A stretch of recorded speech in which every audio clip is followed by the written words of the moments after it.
खोपोली कर्जतचे आमदार महेंद्र थोरवे यांच्या उपस्थितीत आज राष्ट्रवादी काँग्रेसचे सक्रिय नेते आणि कुंभवली ग्रुप ग्रामपंचायतचे माजी सरपंच ज्ञानेश्वर गायकवाड यांनी शिवसेनेत प्रवेश केला।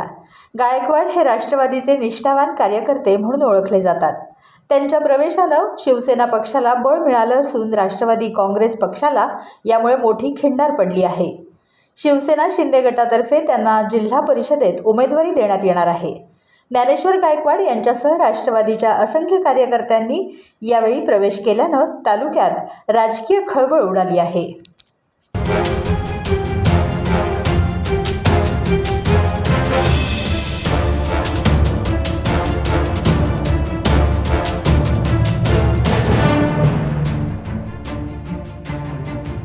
टाइम्स डिजिटलला लाईक करा, शेअर करा, सबस्क्राईब करा आणि बेल आयकॉन दाबायला विसरू नका।